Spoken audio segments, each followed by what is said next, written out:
that. All right. So this week we are going to pick up with vaYiqra, which is Leviticus. Oop, forgot to put this thing away. Oh, so terrible. It's TV. It's Leviticus chapter 25. 25. And we're going to start with verse 27. So I'm going to back up. I usually back up one verse, so we kind of work our way into it. In this case, I'm going to have to go all the way back to 25 because verses 25, 26, and 27 in an English Bible is actually just one verse in Hebrew. They broke it up because, we have this problem in English with what we call run-on sentences. That was not a thing in biblical Hebrew. So a sentence could go on for, 40 pages, a single sentence. And they never did. But I mean, technically they could have. But we would go in and, break all of that up into smaller segments, and which is kind of okay, except that the Western world likes everything to stand on its own. We begin to separate out a sentence, and then we can take just one part of a sentence and develop a whole new doctrine out of it, which Jews and Gentiles alike have been doing for a very long time now, because without seeing these are the same verse and taking it apart this way, it just opens some bad doors. I had to bring this little piece of paper here because I updated these 3 verses and realized once I could see it on the big screen and could actually see it well, mistake. I mean, it's not a doctrinal mistake, but it mistaken otherwise. Okay, so I want to go over this, but Donna, will you just go ahead and switch over to the computer view where they'll see the whole thing? It's a button on the black box, not on the computer, right? Black box. You're looking at the computer. I want you to turn this way and press the button on the black box. There we go. All righty then. So what you're looking at is almost a final version of what my book on the law will look like, except of course there'll be all kinds of commentary in between every verse until you get to verse 27, and then verse 27 will actually have 25, 26, and 27 all together. But anyway, I wanted to explain some things and talk about some things about what we're looking at the moment. So you've got verse 25. It begins with the word if, right? And then, oh man, I do not know what I just punched. Okay, but you see how there are these are called square brackets. You have the open and the close, just like an open and a closed parentheses. And in between those square brackets, you have the words someone from. And these are italicized. You see how they're kind of lean into the side there? That is to show the reader that there is no Hebrew, because we're translating from Hebrew to English. There is no Hebrew text. The Hebrew text does not say someone from. But if we're going to make this sentence make any modicum of sense in the English language, we have to add these words.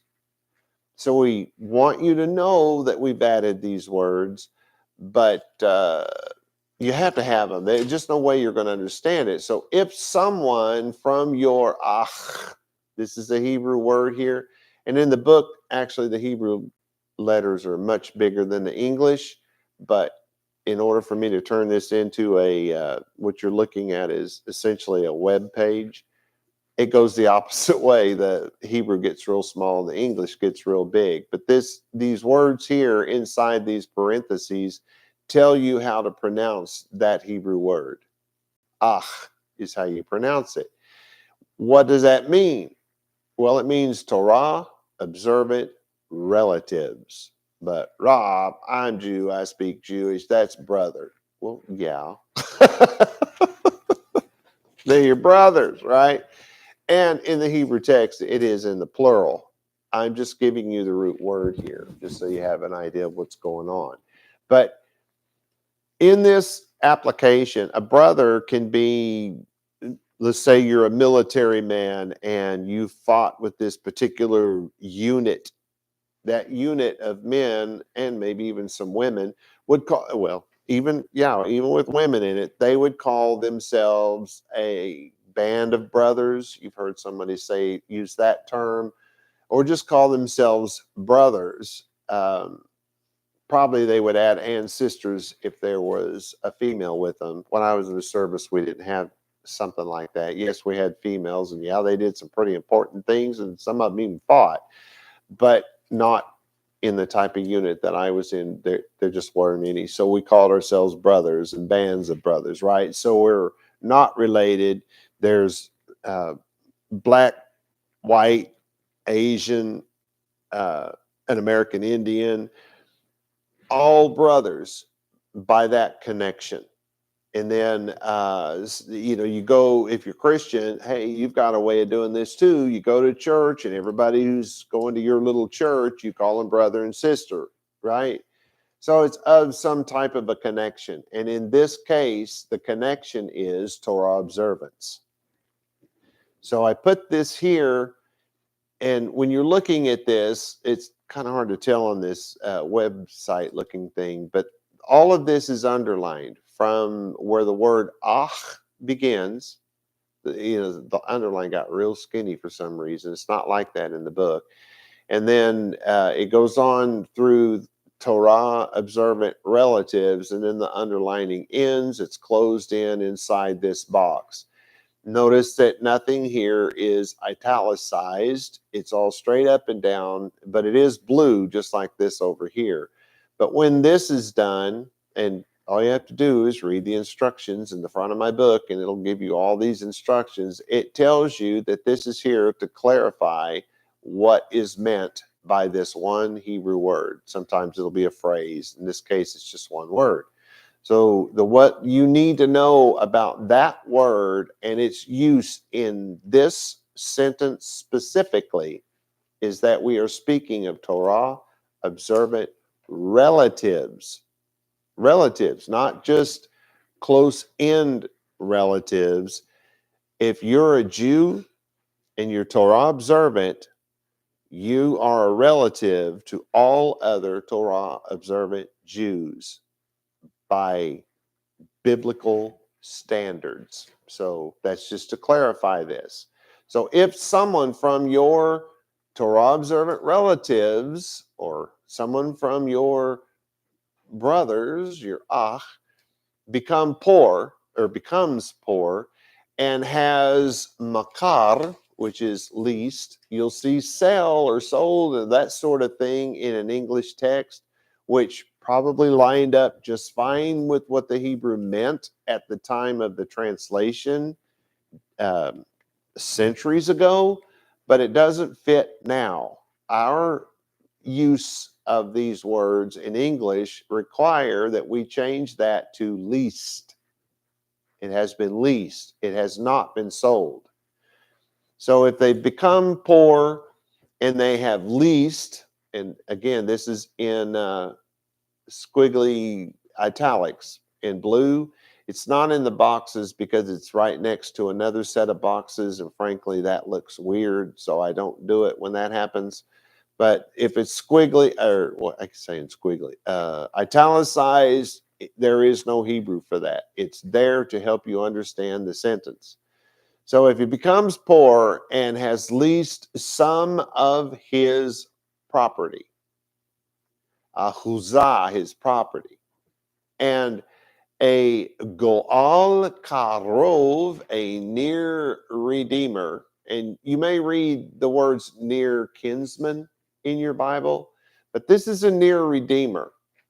If the near redeemer come to Gaal, to redeem his his Torah observant relative from his lease.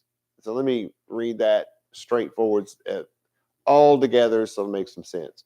So if someone from your Torah observant relatives becomes poor and has leased some of his property, and a near redeemer come to redeem his Torah observant relative from his lease, comma, or if a man has no redeemer, but is able to attain enough, and now look here, there's some little bitty eyes.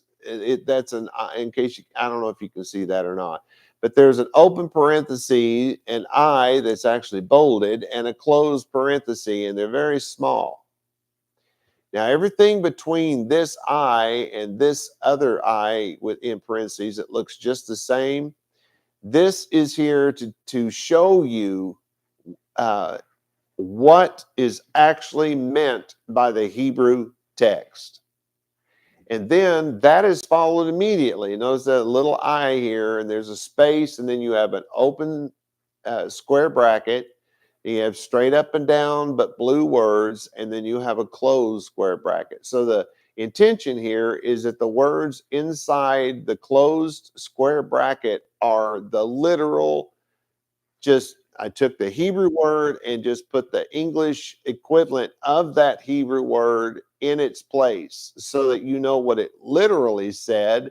And then over here in between the I's, that tells you what it actually meant.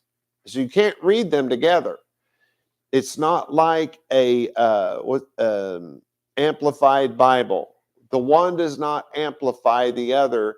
You either have to look at it as the one or the other. They cannot be read together. And you think that you'll understand this verse because even if you can make it make sense in your mind, you now have a problem because believe me, you are not doing it right. So if a man has no redeemer, but is able, and here's where I made a mistake, that I over here should have started here. And so, oopsie, I put it in the wrong spot. Is able to attain enough through his own ability, which also means I didn't quite get the words in blue right. I did not realize this until it was too late to fix it. But the words in blue should say, and able, hand, he, and attain. That's the literal. And able, hand, he, and attain. See, if I just go straight up literal with the translation, it will make no sense at all. So the concept here is I want you to know what the literal words are, just an English word in place of a Hebrew word. But I also want you to know just what does that mean, Rob? Again, it's actually should have started up here. So that's the next piece of how you learn to read my books, because they're all like this. So, or if a man has no redeemer, but is able to attain enough through his own ability to redeem it, speaking of the part that he has leased, of course, you will, and again, this just had to be added because this is who's being addressed here. You will calculate the years of the lease and return. It says return. You can't get around the fact that return is the right word to say. But if I just use the right in Hebrew, the word means return. So in English, we say return. But if you don't understand that they're saying pay, as in pay somebody the money, return's not going to make any sense. You can't understand it in English if we just go literal word for word, because that's not how the Hebrew language works. So in order for me to help you understand what is meant, I've got, see how this is underlined? You got the open square and the closed square, and in between you have another word that is underlined. The Y always breaks up the underline, as does these little square brackets. But hopefully you can tell that that's all supposed to be one thing. So you will calculate the years of the lease and pay the, we're going to do the same thing here, ignore that, and say amount owed on the lease. Yes, surplus, leftover, either one of those two words are good replacements for the Hebrew word, but you will never understand that sentence if it's written this way if you don't know that surplus, to pay the surplus, to return surplus is to pay the amount owed on the lease, because we are specifically speaking about the lease here in verse 27. This may be something completely different in another verse. This is specific to this verse. So you will calculate the years of the lease and pay the amount owed on the lease to the man. It, speaking of the inheritance that was leased, it was leased to. The man it was released to. So I put this in here just to clarify what the it is. Right? Because the it could be anything. And, technically you should know the it is the part of the inheritance that was leased, but I put it in there just in case you missed it. So to the man it was leased to, then return his property to him. Well, to the guy who leased it in the first place, right? Hopefully that will make some sense to you. So we're starting with this, verse 27 thing about you're going to calculate the years of the lease and repay the amount that is owed on the lease. Okay, we can come back to me.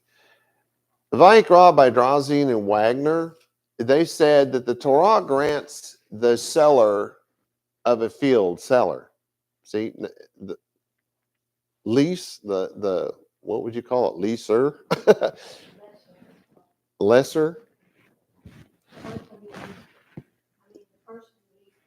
Yeah, the person who leased the land is the lesser, and the person who, wait a minute, the person who leased it out is the lesser, and the person who leased it is the leasee. You guys probably all knew that. So, but this should have been, let's see, the Torah grants the lesser of the field, because it was leased, not sold, the lesser of the field the opportunity to redeem or buy out his contract. Redeem is to buy out the contract. That is to purchase the field, but he can only do so if he redeems all of it. He cannot buy only part of it. And of course, that's what they're quoting here. Is it comes from Bechor Shor and Haskuni, both wrote these things based on Sifra, right? Well, there are no verses in this chapter that actually say that the entire field must be repurchased. It doesn't actually say that at all. I'm guessing that the reason why it is believed by some that all of it had to be repurchased is based on the fact that the formula for repurchase is based on the entire amount, right? Because anyway, biblical Hebrew actually doesn't work that way. It's not a literal language like a Western language. It's nothing like that. What happens if a person only wants to lease out, say, half of his land? Now, their claim is that to repurchase the lease, you have to buy out all of it. And what kind of nonsense is that? Who would ever lease a partial part of the land knowing they're going to have to pay out the whole thing if, for whatever reason, say the ground isn't very fertile and he's not getting much of a crop? Maybe he wants out of that lease, right? Anyway, it's dumb.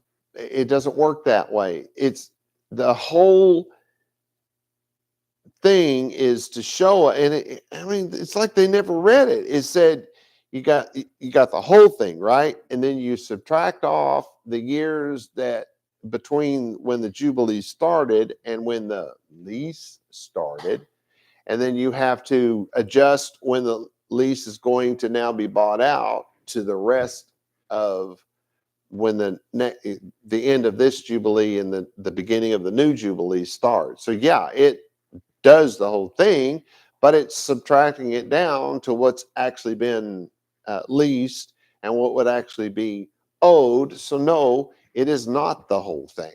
It's the whole of the lease, not the whole of the time of the potential lease. Because you got 50 years there. Well, if you only lease it for 5 years, you don't owe for 50. Anyway, just want to make sure that you guys remember that from the last time. So in 27, I feel like I've already gone through this, but it says in literal English, if I just translate, you know why they do that is because they're so scared to death, because there's a verse where God said, a command where God said, don't add to or take away from the word of God. And so translators are so terrified of adding to or taking away from the word of God that they just rarely ever will add a word. And when they do, it's usually just italicized. They don't change color or put them in brackets like I tend to do. But, they italicize it so that it's not there. And then 2 generations later, nobody reading it has any idea that those italicized words don't have any connection to a real Hebrew or Greek connection, right? Those are words that weren't there. They don't even know that. And so you go to church and they make you memorize these verses, and they had to be, in the tradition I was in for so long, you had to memorize it in the King James version. And we all, thought we had the 1611. And as it turned out, we had the 1851, which was very different than 1611. Anyway, and all of those italicized were, we had to quote it verbatim the way the King James did it all those years ago with the thuses, the these, and the thous, as if that was somehow make us more holy. Oh, come on, people. The whole purpose in translation, and in this case, we're talking about translating biblical Hebrew text, thousands of years old, into modern English text. Do we really want a translation that sounds like this? And calculate years from sale he, and return that extra to man that sold to he, and return to possession he. Really? Because see, this way we wouldn't be adding to or taking away, but it makes no sense. Anyway, our first word is to calculate. It's the primary idea, seems to be that of computing and reckoning. Really seems to be. Jusinius wrote that. Well, the translator did. I can't really vouch for the idea that Jusinius actually said those words, but because Jusinius wrote it in German, and I'm reading it, of course, in English. So, because I can't read the German, man, I had to muddle through a whole chapter of something written in German one time, and it just took me months, looking up every single word, trying to figure out how was this word conjugated, what did it mean. Months to do a single page, and like, oh, I do not want to learn that language. But anyway, it was for the cause. So our next word is shene, which means years. It's Then we have mi mikaro, which is your word for lease, from his lease, because literally that's from lease he, so it's from his lease. Veheshiv, and see this, that one that where it's, if I'd said return, you wouldn't really understand what they meant by return. Let's go back and look at this, make sure I get this right. Oh, what am I doing? I'm going crazy here. Let me get back to where I was. Okay, push this button. All right. I just want to make sure I don't mess this up. My memory's not what it used to be. Return. Yeah, pay. Let's just look at to turn about, to return. Does it sound like paying somebody back?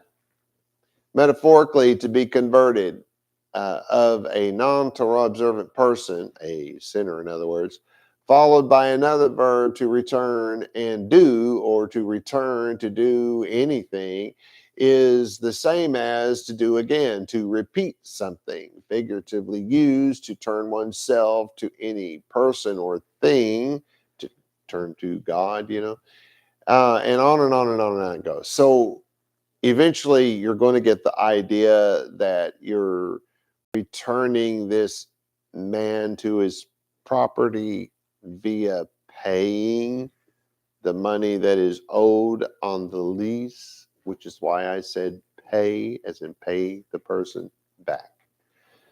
So if you're just looking at that word return, and even if you look it up, you may not get that, but that's what it meant to a Hebrew, in that time, reading that law in the Hebrew language. They would have saw that as repayment, as, returning payment. And so anyway, hopefully, if you don't believe me, just go ahead and pull that up in the Jacenius. Let me see if I have the number to that in here. I usually do. 7725. And I think you'll get it yourself. I just don't want to go into it because it's very long-winded. This one they talked about a lot. All right, so we have et ha odef. Boy, I'm having trouble saying words here today. Okay, the extra, the surplus. That was the English word I picked. I mean, extra, leftover, spare. I could have even used the word redundant. But what is the redundant? What is the extra? Well, that's the part of the lease that is yet to come. What's owed on the lease. So you say paid the amount owed on the lease, because that is the subject of this one sentence that we have broken up into 3 sentences. It really helps if you put them all back together like this to keep you on track. You know that we are talking about the Redeemer who comes to pay for a family member, or perhaps a person has managed to gather up the money for himself and can pay it off. And so there's, okay, figure out what's owed, pay that back, and then you get your stuff back. It's really all it's saying. So it says, la'ish, so to the man, asher, that which, who, in this case, who makar, who leased. And we know that he leased of his property, which is also known as his inheritance. The property he has, he inherited.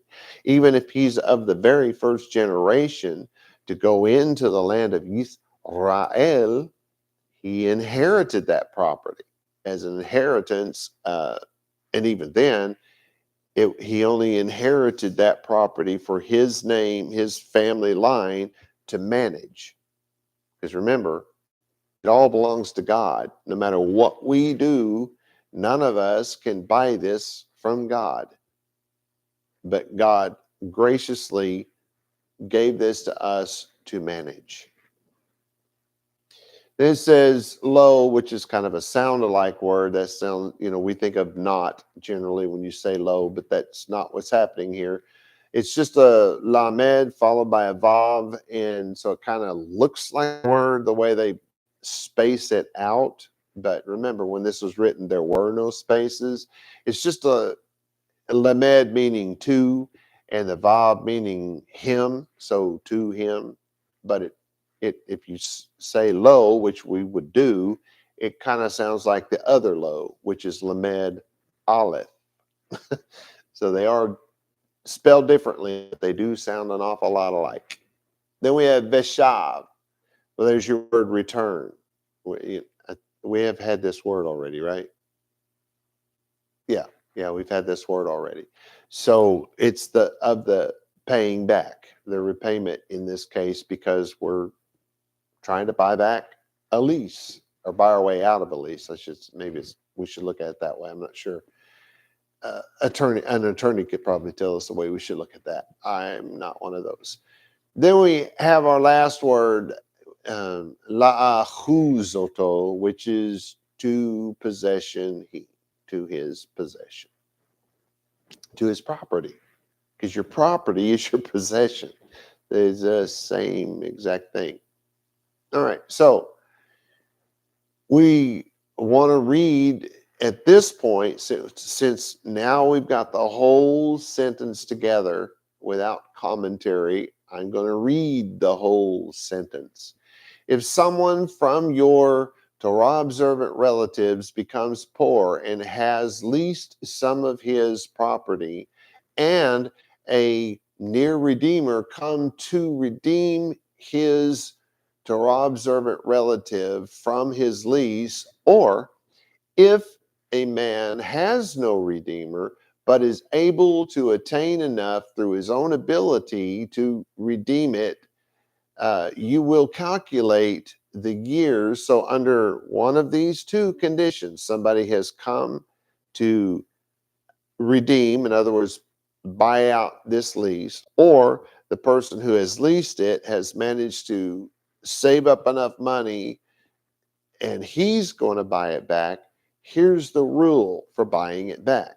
So whether someone else was the redeemer or you're redeeming yourself, here's the rule.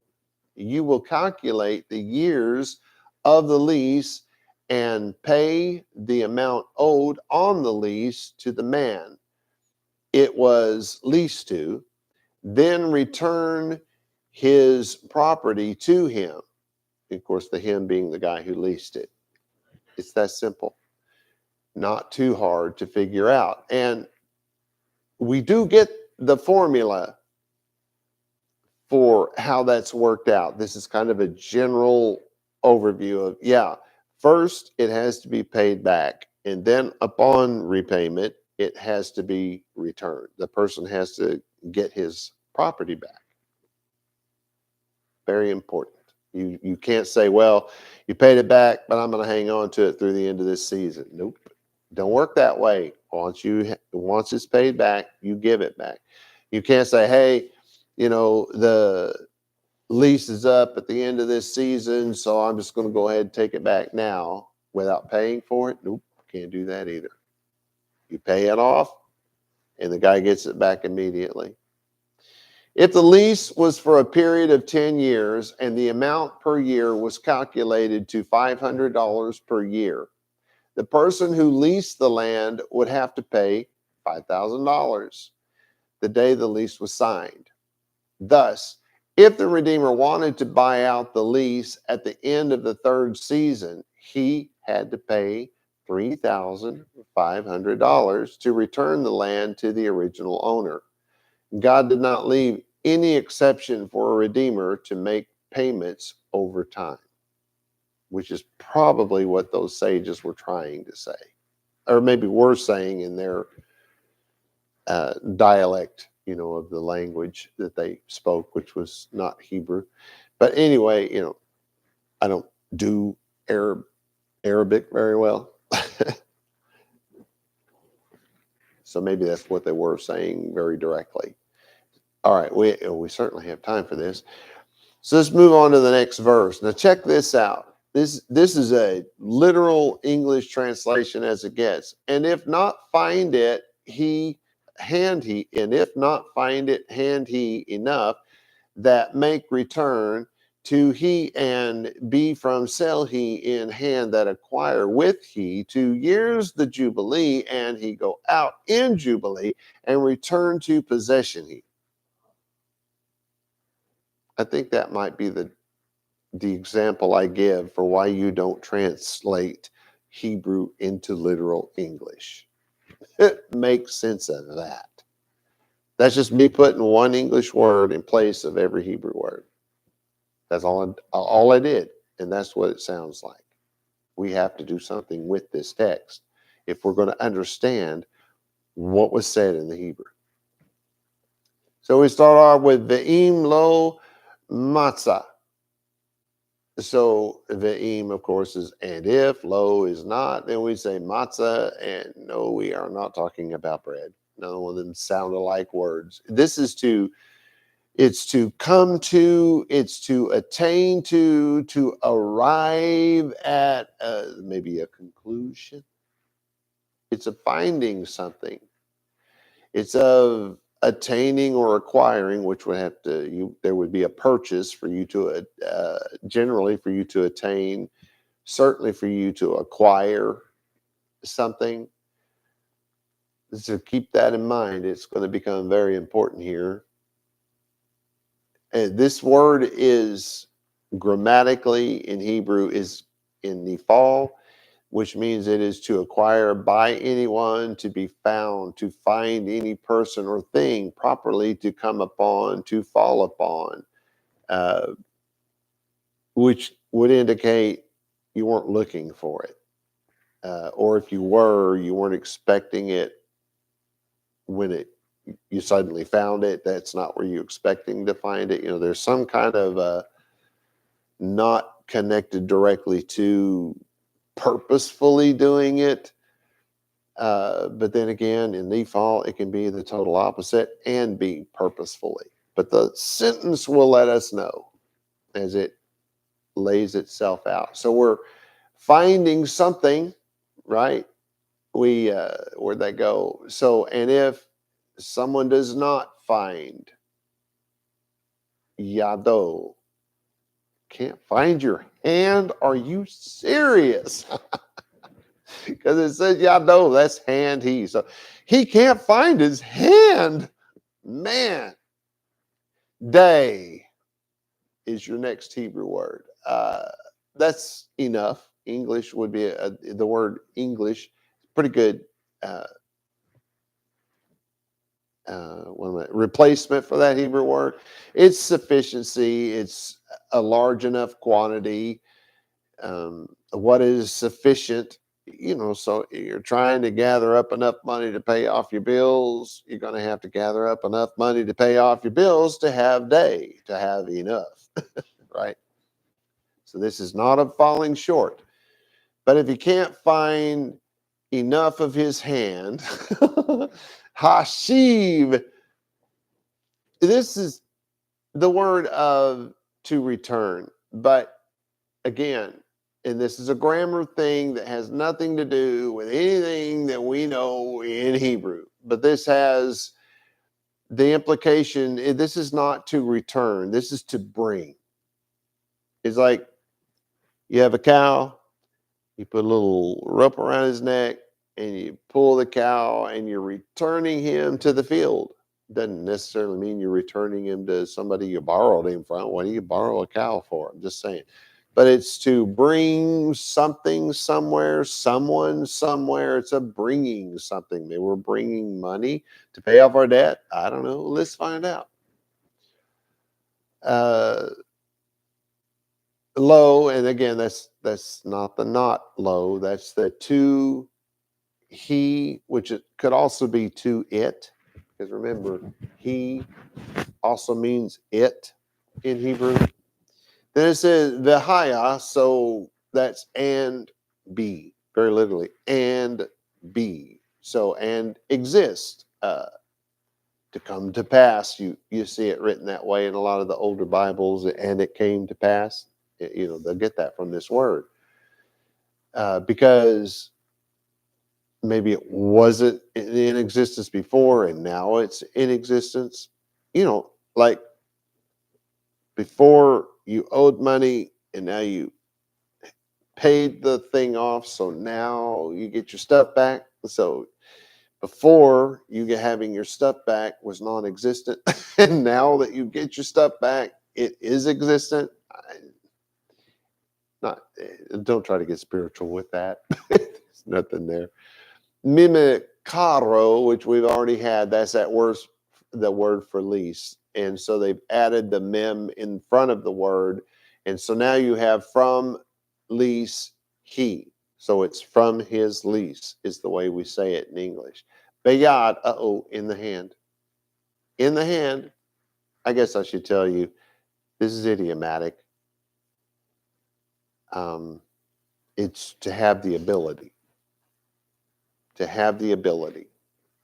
There's ha kone, which is to acquire, to purchase. Kind of sounds like he has now attained the ability. In other words, he's saved up and he managed to do a second job or something, or sell that fancy cart that he used to use, but now has an even fancier one. Maybe sold that. Now he has enough. Somehow he is able to attain something.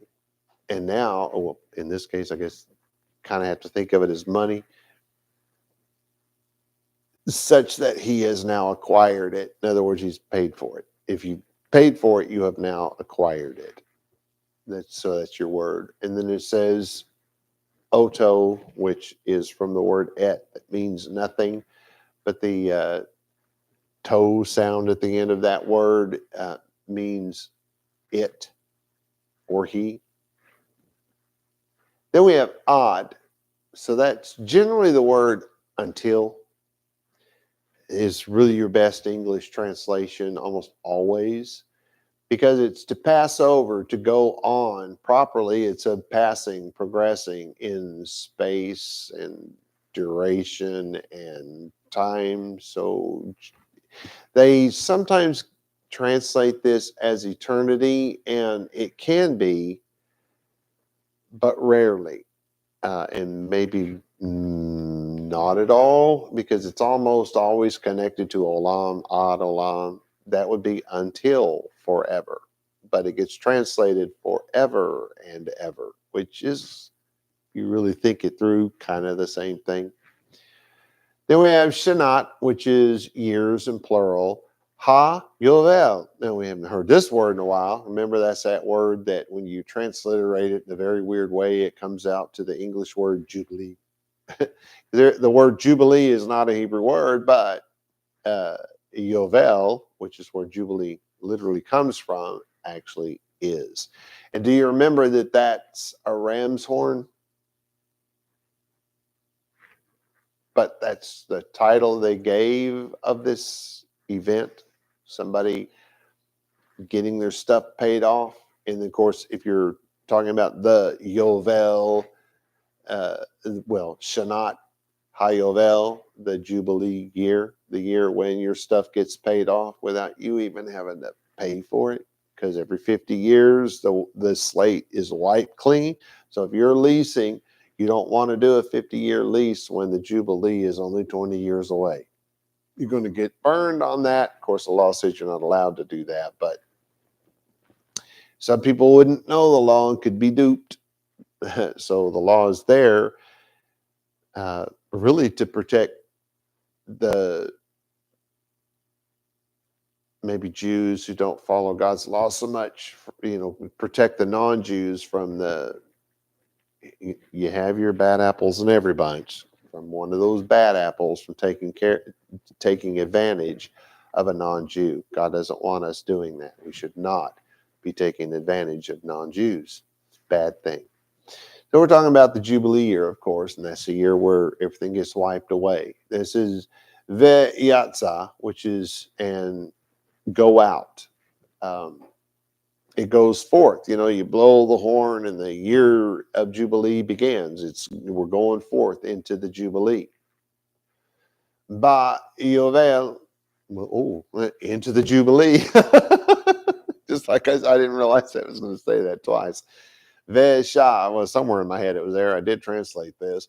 Veshav, so there's your return. You're paying it off. In this case, on the 50th year, it's wiped clean, and that's how it's paid off. But you're returning, probably going to say something about returning to your inheritance or something like that. I don't actually remember. I translated this a long time ago, and I didn't have a chance to look it over this morning like I normally do. Yeah, to your possession. Lalahuzoto, to your possession. All right, so what does it say? Well, it says this. And if his, speaking of the original seller, or leaser, good Lord, and if his hand has not enough to return it, see, I was telling Athena the other day, I wasn't ready for everyone to start copying my version of the law so that they can fulfill the law of writing your own law. I'm not quite ready for that because what I just said is absolutely true, but it's a terrible. It doesn't. It's I got to fix it because it says, and if his, speaking of the original seller, hand has not found enough to return. Okay, that's an idiom. If your hand hasn't found enough, that means if he was not able to pay back, return, remember the pay thing. So if he's not able to pay back, and I did not show you that these were idioms. So the translation is correct, but the way I wrote it out is inconsistent with the way I do things, and I want it right before I actually give you guys the opportunity to start copying this stuff. But I'm really excited about getting it done. We're getting really, really close, and it'll be a great thing for you guys to have. You can get a copy of it. You don't have to copy it, by hand like some of our people want to do, but you get a copy of it. We're working on it. God only knows when that'll be done, but I'm trying really hard to show you every item and show you the difference in how this word is used in this verse as opposed to that very same word being used differently in another. It's important that we understand that Hebrew has nuances to every word. And you've got to connect the proper nuance with the proper sentence. You can't just grab whatever feels good to you. All right. So anyway, and if his hand is okay, and if he is not able, and has not found enough, let's say, money to return it to get his possession back to himself, then that which was leased into the hand or the authority, in this case, of he who acquired it, because he had to pay some money, right, to lease it, it will stay with him until the year of the Yovel, the year of the Jubilee. So let's say there are 20 years between the moment that the poor person has leased his property, because the assumption here is if you have not grown poor, you are not leasing out the possession that God gave you. That's the law, but that is the assumption of the law. So this poor person has leased it out. There are 20 years to go till the Jubilee. If he cannot come up with the money to pay that off, or if he cannot find a family member who is, for whatever reason, willing to pay it off, he has to wait until the year of Jubilee. But when the year of Jubilee comes, guess what's going to happen? He will get it back. Because, for one thing, you cannot lease property past the Jubilee.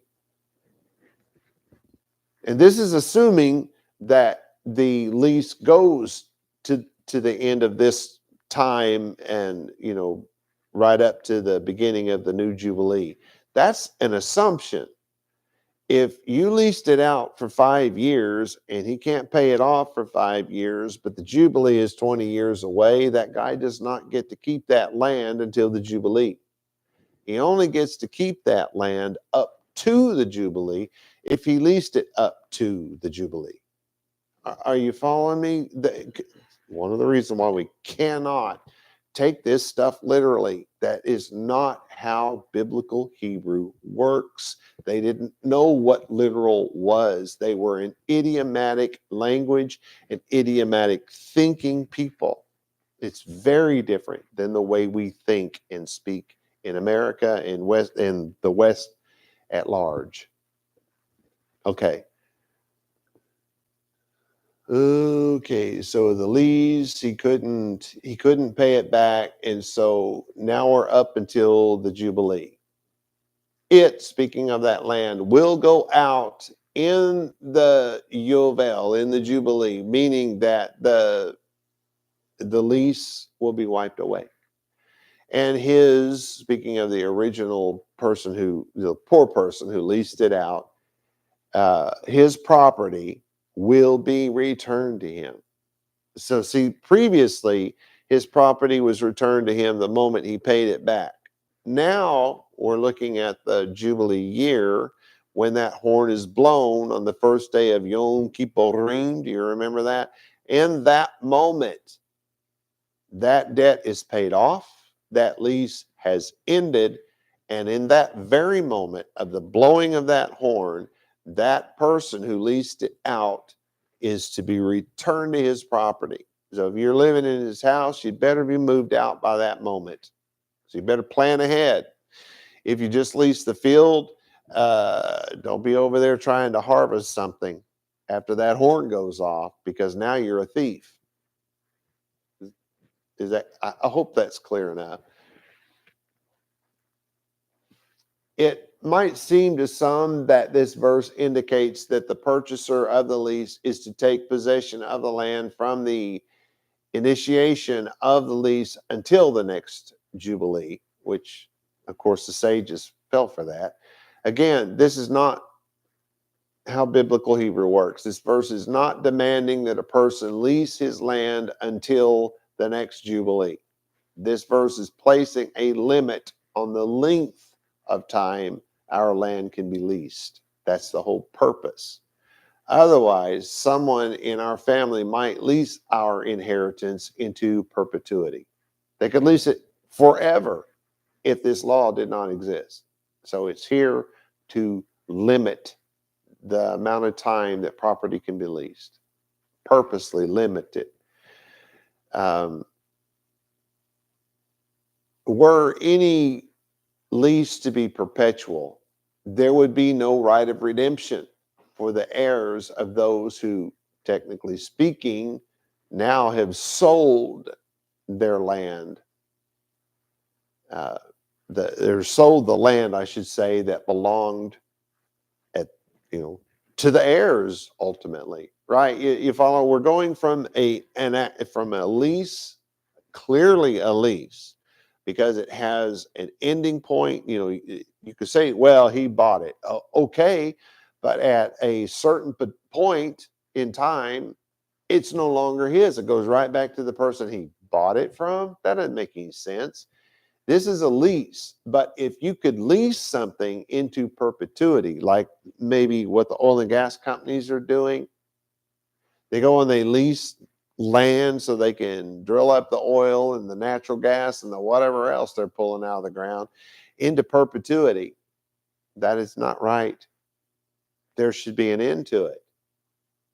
It's very important, because you pass those, you get these little royalty checks, right? And you pass those down from generation to generation, and they're getting the percentage from 50, 60, 70 years ago, and it's nothing compared to what they ought to be getting now. There's got to be a limit on things like that in God's world. Oh, okay. Well, there's not really any chance I can get through the next verse in 5 or 6 minutes. Oh, yeah, this would be a good place to stop, because now, starting this next time, I say next time because Lord knows what I may wind up teaching next week for whatever reason. But if we do get to verse 29, this is where actual sales can happen. not will happen. It's not a must that it'll be a sale, but it could certainly be an actual sale into perpetuity. This is where our subject is still the same, but this is the time when something could actually belong to somebody else and your kids won't inherit any part of it. It's an interesting change on things, and we will get to it as soon as we can. Shalom, shalom, everyone.